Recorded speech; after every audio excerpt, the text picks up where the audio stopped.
প্রশ্ন, হজের উদ্দেশ্যে যাওয়ার পর হজ আদায়ের পূর্বে মৃত্যু হয়ে গেলে বদলি হজের জন্য ওসিয়ত করতে হবে কিনা? না, হজের উদ্দেশ্যে যাওয়ার পর হজ আদায়ের পূর্বেই যদি মৃত্যু হয়ে যায় তাহলে বদলি হজের জন্য ওসিয়ত করতে হবে না। প্রশ্ন, হজ ফরজ হওয়ার পর আদায় করার সুযোগ পাওয়ার আগে যদি মৃত্যু হয়ে যায় তাহলে বদলি হজের জন্য ওসিয়ত করতে হবে কিনা?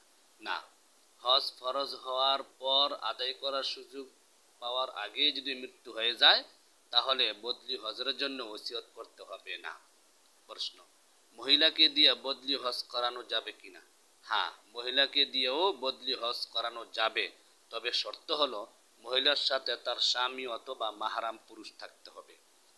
প্রশ্ন, বদলি হজ অন্য দেশের কাউকে দিয়ে করানো যাবে কিনা? না, বদলি হজ অন্য দেশের কাউকে দিয়ে করানো যাবে না, বদলি হজের জন্য নিজ দেশ থেকে কাউকে পাঠাতে হবে। প্রশ্ন, উমরা আদায়ের পর মিকাতের বাহিরে গেলে পুনরায় হজ আদায়ের পূর্বে উমরা করতে হবে কিনা? না, উমরা আদায়ের পর মিকাতের বাহিরে গেলে পুনরায় আর উমরা করতে হবে না। প্রশ্ন, নফল তাওয়াফ 7 চক্কর একসাথে দিতে হবে নাকি আলাদা দিলেও চলবে? নফল তাওয়াফ 7 চক্কর একসাথে দিলেও চলবে, আলাদা দিলেও হয়ে যাবে।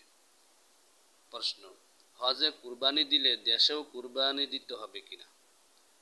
হজের জন্য যে কুরবানি দেওয়া হয় এটা ওয়াজিব কুরবানি নয়, এটা হচ্ছে দমে শুকুর, এটা হজের জন্য আলাদা। কিন্তু যে ব্যক্তি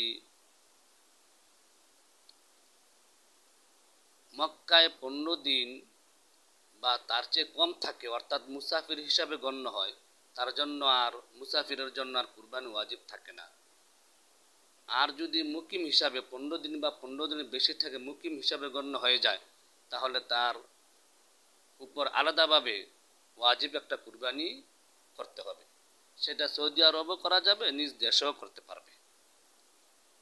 প্রশ্ন, হজে দাঁত পরিষ্কারের জন্য ব্রাশ ব্যবহার করা যাবে কিনা? হ্যাঁ, ব্রাশ ব্যবহার করা যাবে, তবে মেসক করা হচ্ছে উত্তম। প্রশ্ন, উমরাকারীর জন্য নফল নামাজ উত্তম হবে নাকি নফল তওয়াফ করা উত্তম হবে?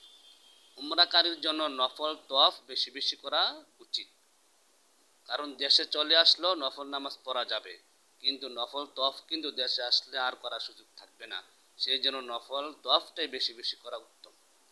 প্রশ্ন, ইহরামকারী সুগন্ধি সাবান দিয়ে হাত ধুতো কিংবা ব্যবহার করা যাবে কিনা? বেশি সুগন্ধি বা বেশি ঘ্রাণযুক্ত সাবান ব্যবহার না করা উচিত। প্রশ্ন, হালাল হওয়ার সময় এক হাজি অপর হাজির চুল কেটে দিতে পারবে কিনা? হ্যাঁ, দিতে পারবে। প্রশ্ন, অবৈধ টাকা দিয়ে হজ আদায় হবে কিনা? না, অবৈধ টাকা দিয়ে হজ আদায় করলে আদায় হবে না।